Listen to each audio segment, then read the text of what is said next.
So what do you do now?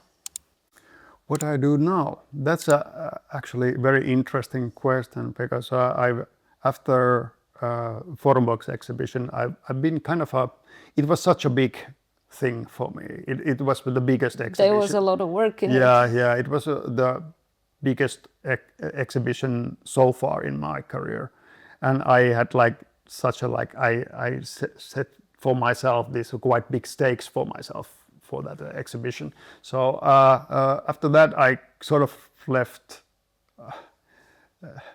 in the open, and I was quite tired, actually, to be honest, and I've been beat on a recovery after that, and trying to just like figure out what I'm going to do next. And now I've been doing like a lot of planning and just like, well, I did during the summer, for example, I did a lot of drawing and also some watercolor painting. So these kind of smaller scale things, and just try to find some kind of way what to do next. Because I was kind of like, as artists often do, you feel like after this kind of big exhibition or other kind of achievement, you are kind of left empty easily. And it was such a great to hear, for example, from you that it left you, that it left some impression, because in many exhibitions I've had, and I've heard from many other artists, that you don't really get any feedback from your work. Even I've also heard that, yeah, and I've noticed it myself too. Yeah, so you are kind of left really alone after the exhibition, and you just feel like, was it like complete failure? And you are just like questioning your work and yourself, and it's been now a bit of a process for me to figure out what to do, to be short.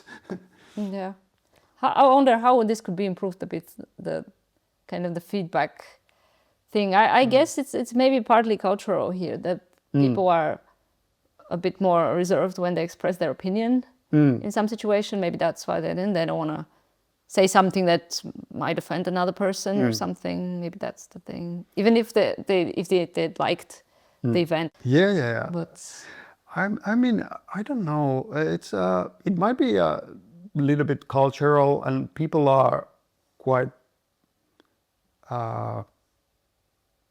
not afraid but careful with their words, and maybe this positive feedback, even if the like exhibition or some work has been like big like thing, like it's been like, wow, this was amazing, then there's quite steep step to go and tell it to the artist. You feel it's like, but maybe I can use this opportunity to say to everyone, hey, you contact the artist.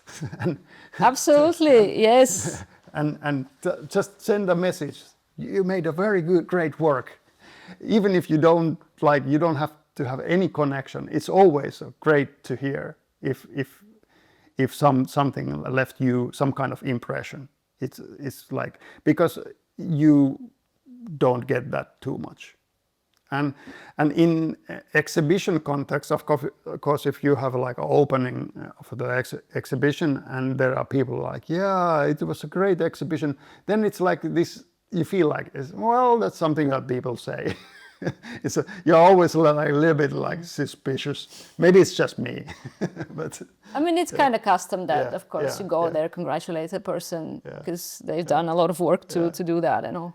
But if someone comes like separately and just like tells that, like, yeah, I really, this work or the exhibition was a great thing for me, or left some kind of impression, then it's like you know that they really mean it. Yeah. I mean, I personally would even appreciate some more harsh feedback if there is such. If somebody sees my work and says, hey, this thing there, I don't think it's how it could be better somehow. I appreciate that even more maybe because exactly. Yeah, it helps you grow afterwards. Yeah, and that's more important in many ways. That you get this critical feedback as well, but that is even more difficult to get. That for sure. Yeah. Okay. Well, some feedback it's always appreciated. Yeah. I mean, even for the podcast, if you like something, let me know. Yeah. If you don't like it, let me know. I would like to improve and make it better. Yeah. Definitely. I guess it's always like especially after a bigger exhibition, that the artist kind of needs to take a break and step back, like reflect and everything. Yeah. Because you can't just constantly produce some work. Yeah.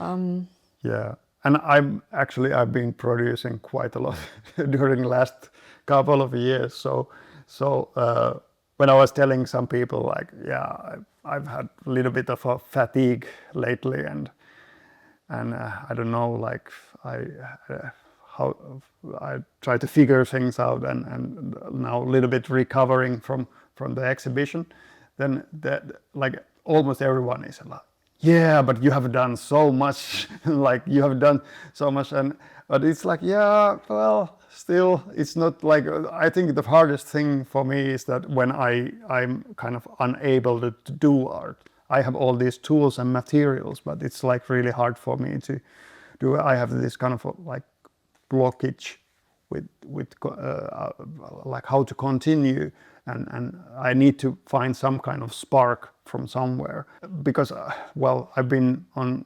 like 20 years on this career for now, and I've had like this was my 22nd private exhibition, I think, and it's very familiar for me that you have this kind of empty feeling after the exhibition, but now it was like the worst so far. I've had like one quite bad experience like maybe 15 years ago, but that was a little bit different situation. But now this was just like I just put so much into this, and maybe it was just like something. Yeah, it's interesting that you mentioned the blockage. I used to ask people in the beginning when I started a podcast, not quite far even with the talks, about the blockage. But I don't think it was ever in the context of the after exhibition. It was usually just as the process goes, and then you suddenly have this difficulty to do stuff. Yeah. But yeah, it's definitely there, and maybe the more effort you put, the stronger it is afterwards. Yeah, that's true. Now I've been trying to take it easy and just like do what I feel. What has helped too in the past when it was not so much, but still. Well, usually it lasted. It was such a like similar thing every time. And like it was like after the exhibition, you got like maybe a couple of months, and then like right after the exhibition is usually the same. You feel like, hey, let's just start doing again. Like I have lots of like ideas that I want to continue, but then you have this like fatigue that you realize that actually like, I have to like, I don't have energy to do anything, and you have like a couple of months maybe or something like that. And then after that, you start feeling like continuing. But now it has lasted for a little bit longer, like half a year. Is it a bit of a burnout, actually, that kind of a feeling? Well, yeah, it might be. Still. Usually before the exhibition, it's a really stressful period of a lot of work going on. And yeah, I guess it is in a way. And I think like for many exhibitions, it's like, I think many artists have this like small burnout after the exhibition. And but then the pendulum swings, and you're gonna get back to it. I'm sure.